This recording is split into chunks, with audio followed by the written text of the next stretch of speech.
Mga kababayan, ito na naman, dadaan na naman tayo dito sa may tulay. Nako, ang baho dito mga kababayan, ginagawa nilang kubeta ito. Diyos ko Lord, patawarin mo ako. Ayan na. Ayan mga kababayan, nako po. Oh, grabe.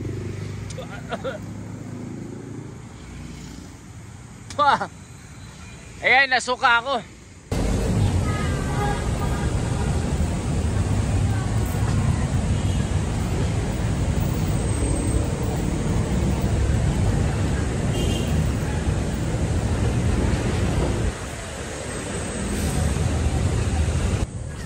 Wala. Laki ng swimming pool nila.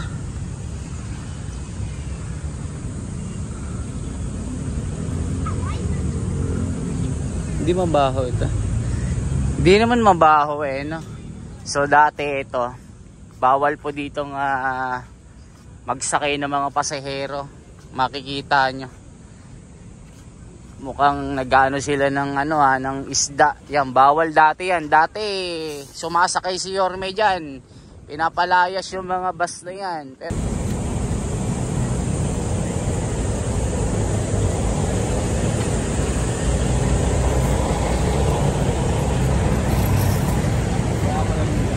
ingat-ingat din kayo dito mga kababayan kasi marami ding statcher dito.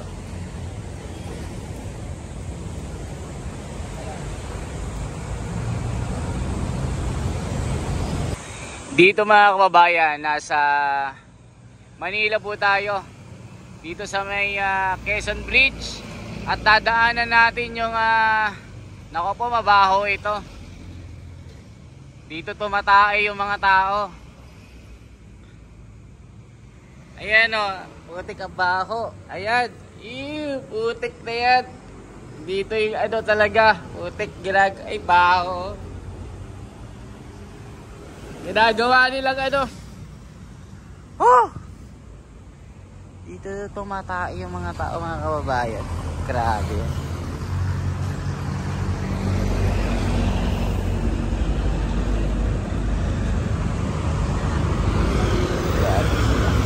Yan yung mga bahay nila.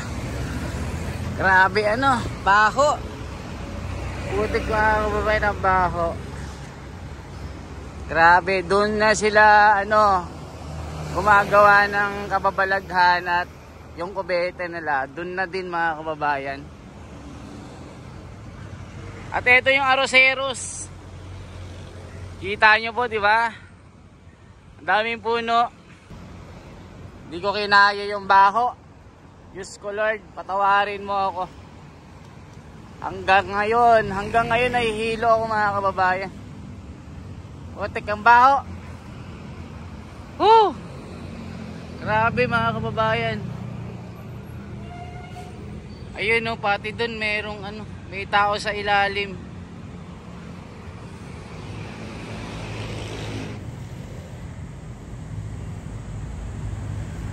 Ayan may tao.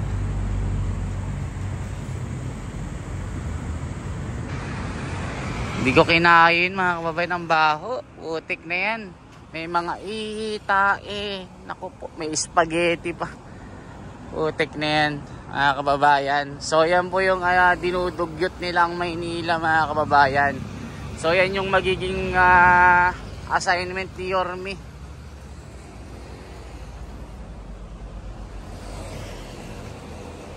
Mamaya may snatch yung cellphone natin dito. Yari tayo.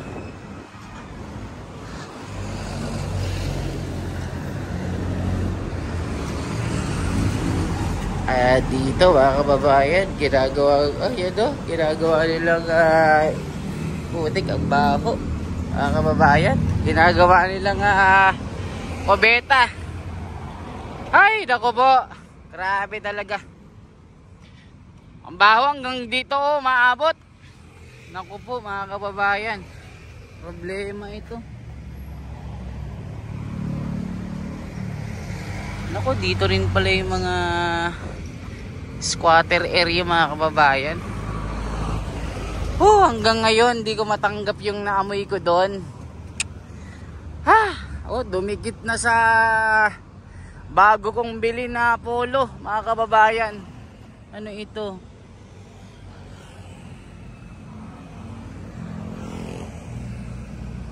Grabe, ito yung mga ano sa sunog eh. Gawa sa live materials ito.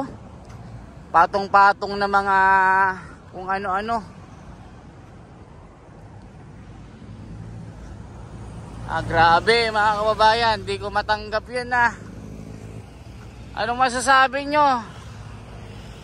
Nandito tayo sa Quezon Bridge mga kababayan. Quezon Bridge po ito. Kung babaybayin nyo ito mga kababayan, pakaryedo na ito. Ayan o. Anong masasabi nyo dito?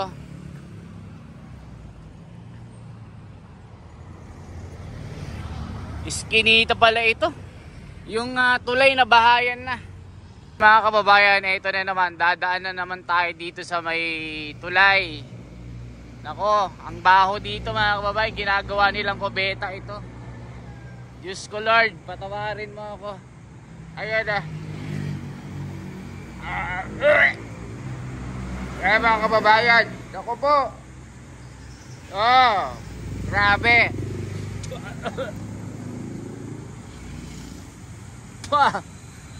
Ayan, nasuka ako. Ayan, pagdadaan kayo dito mga kababayan, itong Quezon Bridge na ito. Grabe. Sobrang baho, Yorme. Sana makita mo yan. Sana makita mo yan, Yorme. Yang Quezon Bridge na yan. Sana pabantayan mo yan kasi nabababoy. Ginawang kubeta. Ginagawa nilang hotel. Nako, dumaan ako, nasuka pa ako mga kababayan. So sana makita ni Yorme yan. Syempre, ano yan si Yorme, June 30 pa. So malamang pag napanood ni Yorme ito, nakafollow sa atin yan si Yorme. So uutusan niya ang DPS, papabombahan niya ng malakas sa tubig yan, malilinis. Tapos magpapabantay dyan ng tao. Ganyan si Yorme. Grabe mga kababayan. Di ko kinaya yung mabantot na dinaanan ko. So dito mga kababayan, Aroseros yan. Kita nyo yung dinaanan ko. Papuntang Espanya, Quezon Avenue. Tapos dito na po yung pa City Hall, Bonifacio. Nasa Loton kasi tayo. Kita nyo, Manila Theater. Grabe ano. Talagang nung dumaan ako mga kababayan, masuka-suka ako. Grabe, sobrang baho. Kaya kung kayo ang dadaan dyan, magdala kayo ng face mask. Kasi pag wala, yung amoy ng dumi ng tao ay didikit sa mukha nyo. Promise. So Loton Ferry Station, ito po yun. Ito pala yung Loton. Papuntang ano yan, Quezon City or papuntang Makati, Guadalupe. Alam ko libre pa yan Alam ko libre yan. May daanan ba dyan? Ayaw ko dyan. Medyo delikado. So dito lang tayo. Safe naman dito mga kababayan Marami ng mga tao dito.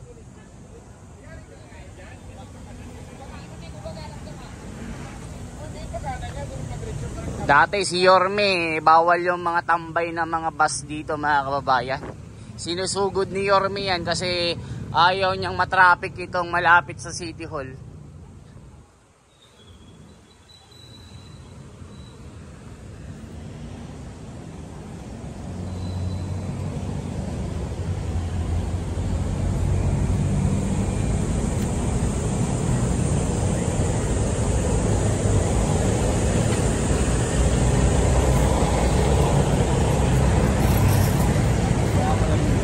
Ingat-ingat din kayo dito mga kababayan kasi marami ding statcher dito.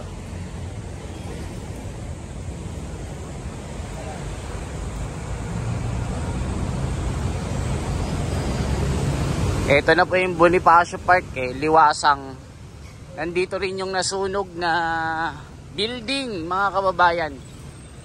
Kung nakapasyal kayo dito, makikita nyo lahat. Pasok tayo dito. Oo.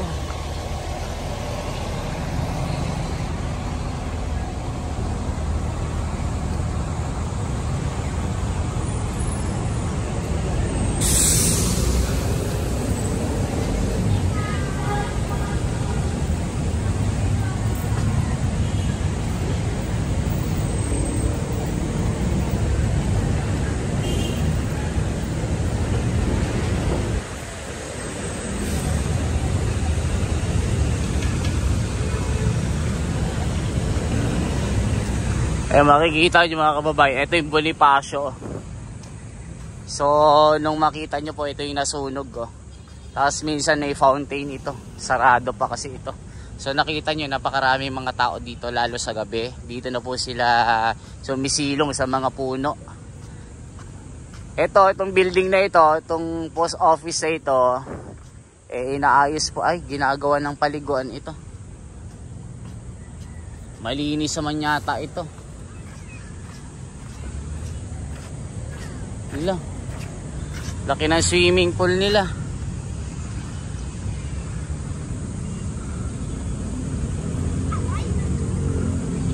Hindi mabaho ito. Hindi naman mabaho no. So dati ito, bawal po dito magsakay ng mga pasahero. Makikita nyo. Mukhang nag-ano sila ng ng isda. Yan, bawal dati yan. Dati sumasakay si Yorme diyan. Pinapalayas yung mga bus na yan. Pero ngayon bumalik na naman.